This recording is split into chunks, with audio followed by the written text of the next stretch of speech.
Now, last episode, I made a dirt farm.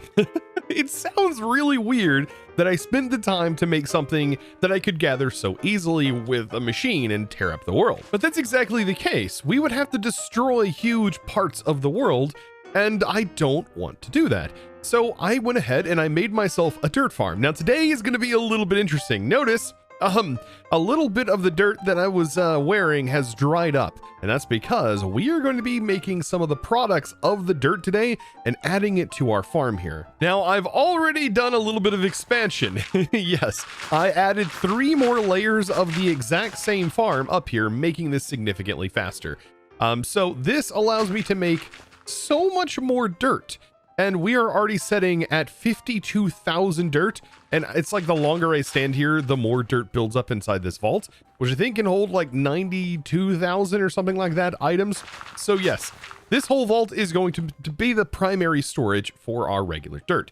But what is actually going to happen is we are going to break this down into several different sub-dirt parts. Maybe after I get this farm made, I'll finally take a shower and wash all this dirt off. But you know what? It's starting to feel crusty and it kind of feels good. But anyways, that's besides the point. If we take a look over here, I want to make a few things. Rooted dirt is one of the products I definitely want to have produced. I want mud to be produced, and I also want packed mud to be produced. Now, I also want to make a station for producing muddy mangrove roots. And if I have all of this stuff set up, we should be able to easily put together all of these things. Now, to do this, it is going to come at the cost of a few things as well. And that is going to be the cost of bone meal, because hanging roots are going to require bone meal in order to duplicate. But since I already need wheat, it makes this kind of an all-in-one farm. We're going to use wheat to not only make bone meal, but also use it in the crafts to be able to make the mud. The beautiful packed mud, that is. And yeah, if you missed how to build this farm, be sure to check out last episode, episode 20, where I did cover how to make this very dirty farm. Now, in between last episode and now, I did do a little bit of work on our area here, extending the train even more, adding more decoration, making it look a lot nicer, adding some walls, adding a lot of decoration to the track rails themselves. And it goes all the way down. Yes, I put copycats all through here.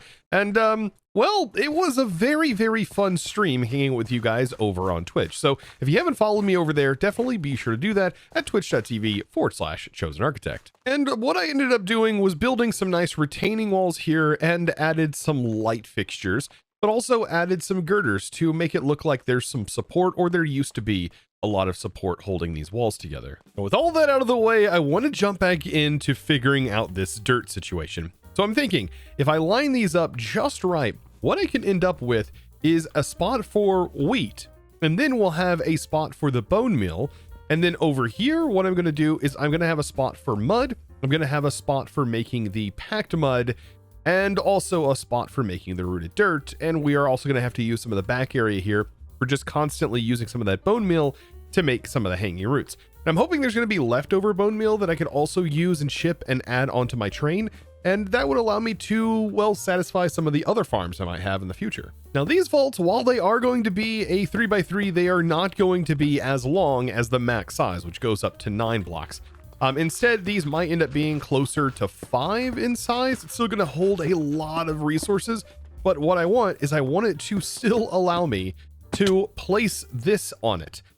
Which is going to allow me to access the face, and or what I could do is we could hook up a network that allows packages to be sent. But I think primarily I just want access to this to be able to pull items out, so I can, for example, restock a shop or something like that. But now with these vaults in place, it really is starting to give me sort of the size that this thing's going to be, and I think this is going to be more than enough, because technically this farm should be quite simple to get going. It's really just going to require some mixers to mix the dirt together. Now, for this setup, you may be wondering, well, aren't you going to automatically do coarse dirt as well? I had it originally planned to do that, but the more I thought about it, the more I was like, well, we already have coarse dirt being produced over here, and it is such an easy thing to craft, especially if you have a gravel farm like this. So maybe in the future I might be able to do something like that, but I do have a gravel farm already, and I can already sell gravel, and most people on the server are going to have some sort of gravel farm. So just being able to purchase like some dirt would be honestly better. And to get started on the production of the farms, I'm going to want to stagger these. So I think the input is going to have to be over here.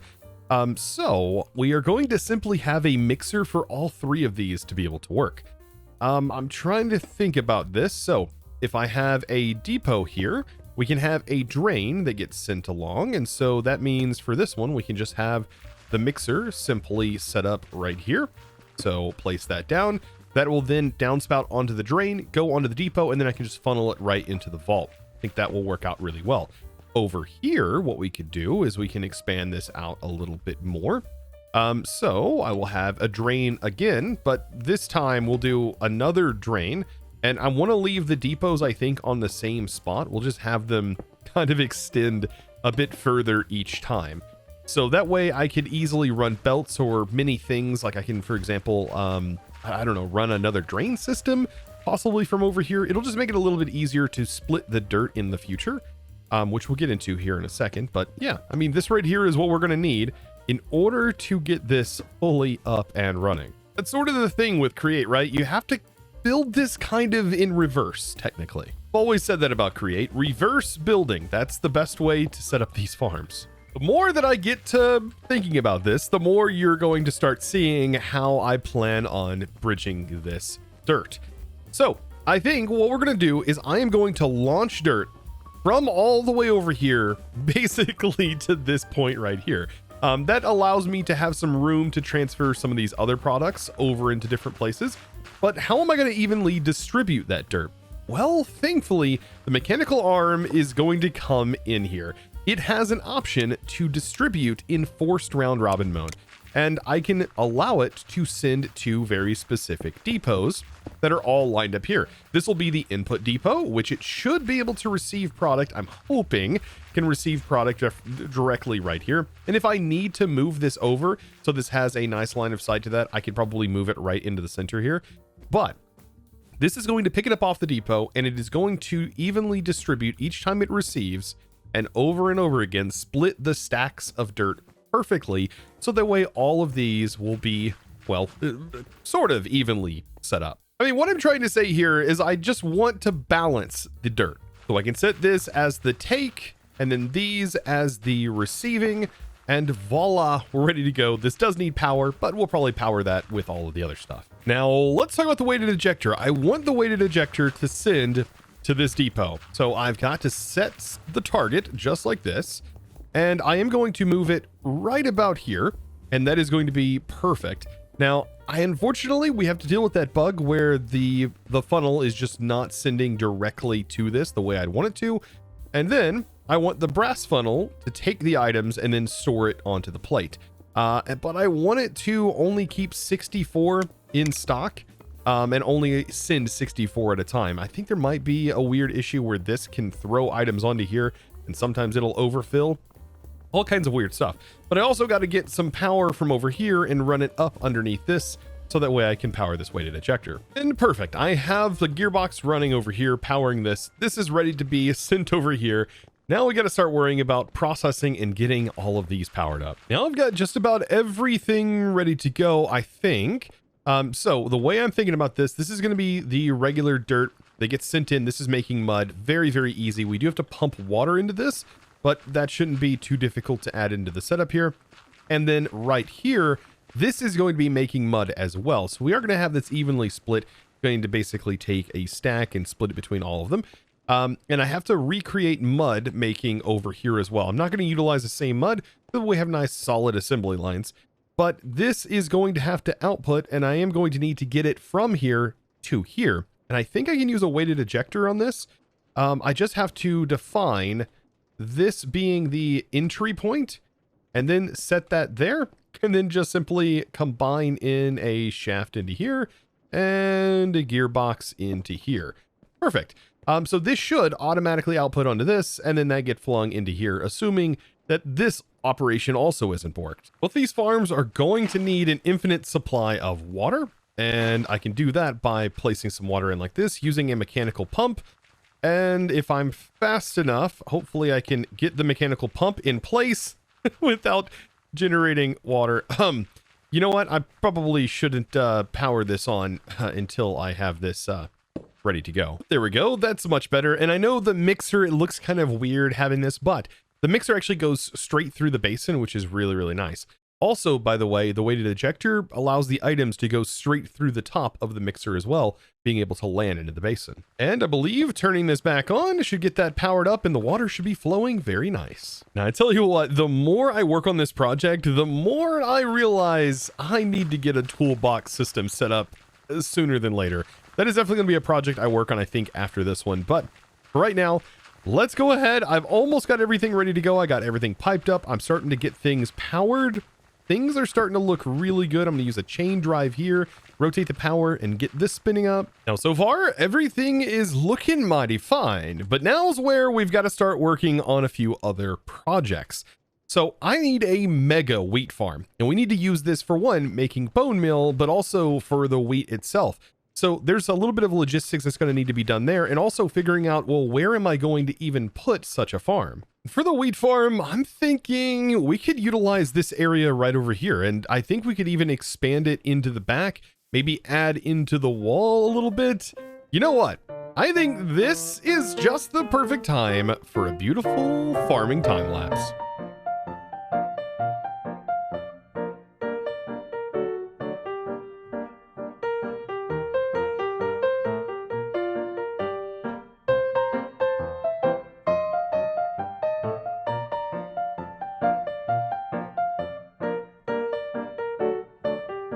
After that wonderful little time lapse, yes, it's now about time for me to start working on the cart assembler and getting this thing fitted out.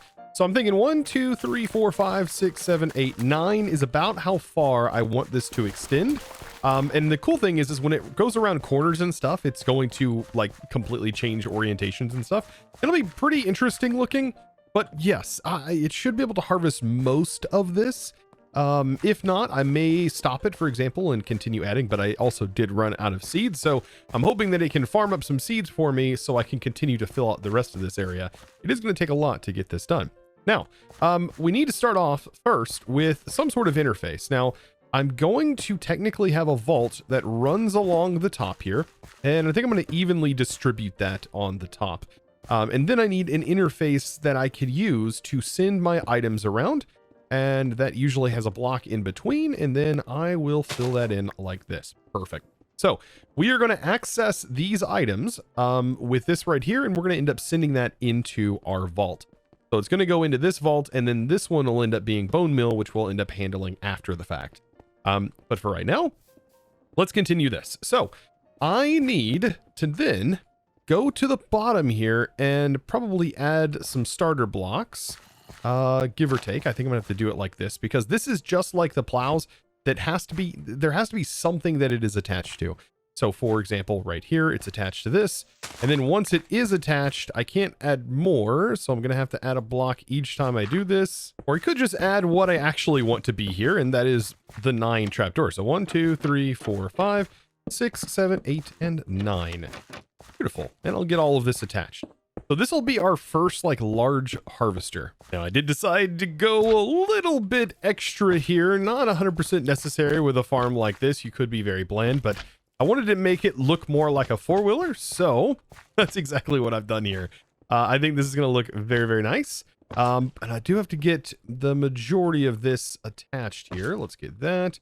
And then I want everything connected in its own thing, right? So this into this. I don't want anything extra basically touching each other. Now to send this thing on its way, we do need to have ourselves a minecart. And technically, if we go down here, we should be able to change the cart mode. And it probably would be nice to set this to lock rotation. So that way it doesn't change. Actually, no, lock rotation is not what we need. We want it to always face towards the motion. Yes, always face towards the motion with this. That way it does bob and weave. But we do have the direction facing this way, so it shouldn't like turn around and do weird things on us. Now, as soon as I activate this, it should power the powered rail that's underneath it and create the contraption and send this thing on its way. So without further ado, let's do that. I might have to give it a little bit of a gentle nudge. Gentle nudge. There we go. That looks really cursed, actually, following the train track like that. But That is kind of what I wanted to do.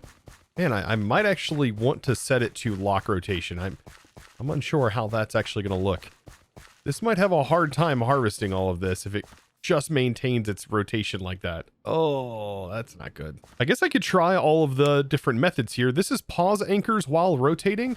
And so this might actually like stop it for a moment so it locks its rotation into the correct position. And it should update that when it goes through. Maybe, maybe not. I might actually have to stop it and have it continue again. So yeah, that's definitely not the mode I want. It's about to go through here and go through the lock rotation mode. I don't think it's even updating that. Yep. Lock rotation. Not exactly what I want, either. That's, yeah, that's no. So I guess after that, I'm just going to leave it with it spinning around wildly like it's currently doing. It's going to get the job done. Now I do want to go ahead and start getting this into the vault. So I'm going to use a fan and I'm going to carry a belt line that should be able to run right through here. So we're going to have a belt that runs right here. And it's going to run right up to this fan. The fan is going to be powered and is going to be blowing up into the chutes. And this is a good way to send items upward. And then if I attach the belt here, we can funnel directly into the side of the chute. So slapping on a brass funnel there, that should pull out, and then we can use an andesite funnel to feed in here, and you can now see that this is going upward. And it did connect, but it didn't send anything. I wonder how many times it's going to take before it actually decides it wants to connect. That has been kind of a problem I have noticed with these storage interfaces. Okay, perfect. It finally decided to work, and right here we can now see we have a few seeds and a little bit of wheat in here. Now the conversion of bone meal is going to look like this. We have ourselves a composter, a chute, and then I have myself a hopper that is directly underneath, just to send it immediately into the vault. Easiest way to do that. And the way I'm going to get it here is via some item drains. We'll have some funnels, andesite funnels running on here, and on here is going to be the brass funnels. Now, the reason I have this side sort of set off is because this is going to manage wheat. We are going to check this for wheat capacity. Everything else, all the seeds are going to be voided. We're going to have that not really voided. It's going to be turned into bone meal, which will end up in here. The wheat, we are going to need to let build up inside this vault. Now, over a certain amount, we're not going to worry about anymore. So if I set this to stacks, we can hold scroll wheel and hold shift, and we can scroll all the way up to the amount that is available inside of here. And I think I'm just going to pull back a few after we reach that limit. So there's 900 stacks. Let's just say 800 stacks is where we want to be at. And so I'll bring this bottom number like almost right there. And then what we'll do is we will flip this. So I'll have 800. We'll set that to 90 and then set this to 800. And then make sure to invert that signal so that way this does not send. And so what we should have is this should be locked. Actually, do I want this? I want this to only send out. Maybe you have to send it the other way around, right? There we go. That should be locked. There we go. Perfect. Sometimes my pea brain has a real big issue with understanding the threshold. I know it states it at or above, but it's like this has to be locked to not send anything. Yeah. So yes, we want it to power up at or below the 790 and then shut off when it goes above 800. When it shuts off, that means it will then send the excess wheat directly to be turned into bone meal. Then we want to make sure this one is filtered wheat, and the other ones I'm not going to set up just yet because I'm still farming the seeds, but those are going to be set up for the seeds. But now that I have all of that wheat being farmed up, let's now think about how we're going to use that bone meal, and that is going to be on the rooted dirt. So for this, I am going to need a few deployers, but essentially what I want is I want to immediately ascend this rooted dirt directly into here. Now to do this, the deployer that has the shear is going to be the deployer that we actually need to pull the items out of. And this seems kind of weird, but whenever a deployer actually shears or does an operation that basically breaks something, it tries to store it, for example, a honeycomb, in the actual deployer itself. So if I think about this backwards, I can have a deployer that is right here, for example,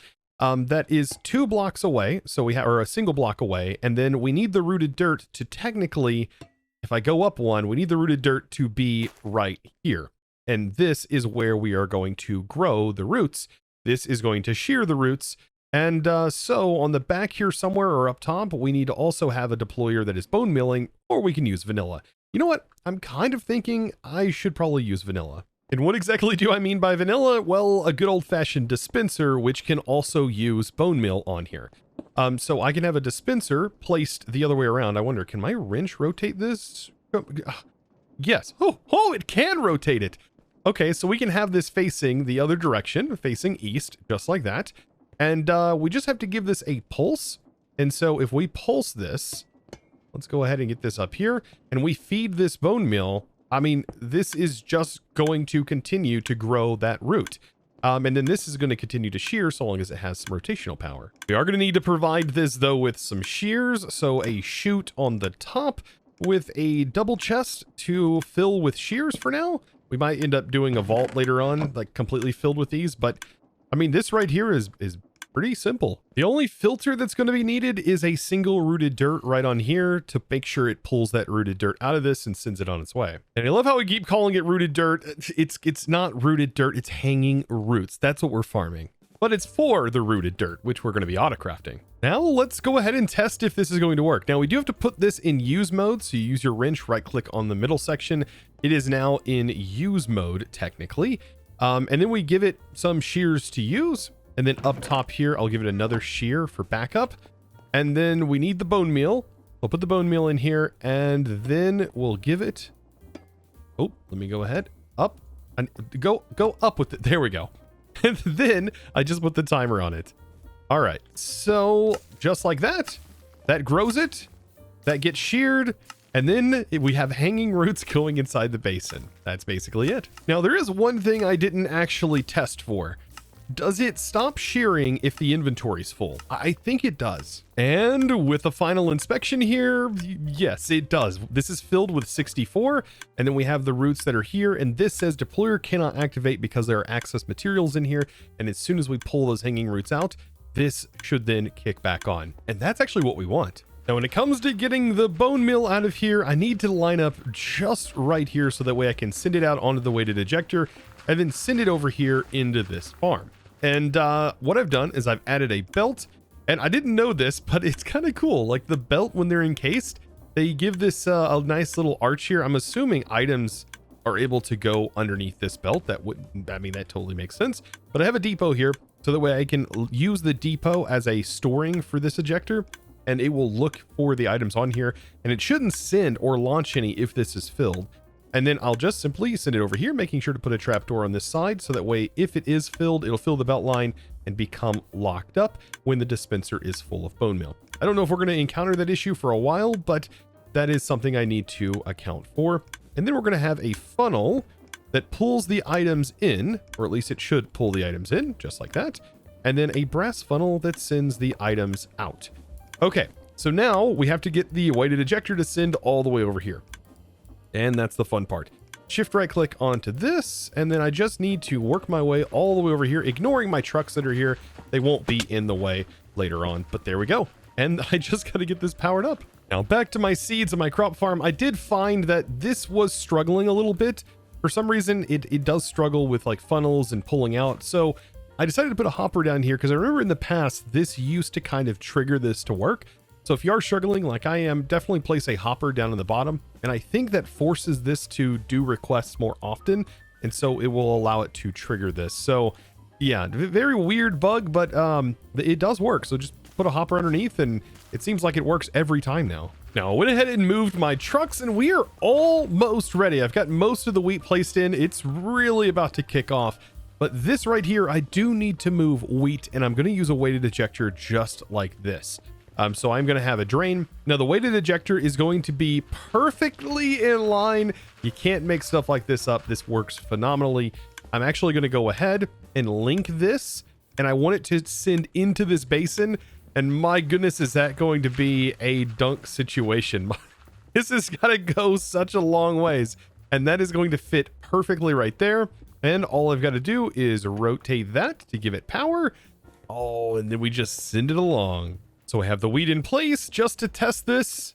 I'm going to send one along, and just to make sure that goes exactly where I want it, that should now be located inside of here. And look at that, 64 wheat. So now I know this has been quite the journey, and I've spent a lot of time working on this today and concepting the whole thing. But if all is well, essentially this should fill up. And if this fills up before this one fills up and before this one fills up, then it will just kind of block up. And if I just leave this on regular round robin, then it will prioritize sending to the other ones until those fill up. And eventually these depots will back up. And that means that this over here will then be filled and won't be sending dirt over here anymore. And once that happens, that means the whole system will stop over here, meaning these whole vaults are filled. So we shouldn't have any backup issue whatsoever. And if the dirt backs up, because of the way I set this farm up, this right here would back up first, and then it would start to avoid all access dirt. So technically this farm should consistently run no matter what, no matter how much wheat we have, no matter how much we basically have of bone meal, that doesn't matter. These will be a bit slower just due to our bone meal lacking capabilities. But yeah, this one should fill up very, very quickly, making all of the mud. I mean, this is going to be a really good farm. So speaking of good farm, about time for me to now turn the thing on. But before I turn this thing on, there's one more thing I got to do. I got to throw some shades on this guy. And then we can go ahead and get this started up by letting it rip. Placing this on here, that should fling the dirt on. That will then round robin just like I want it to do. Oh boy. And then the magic is going to start.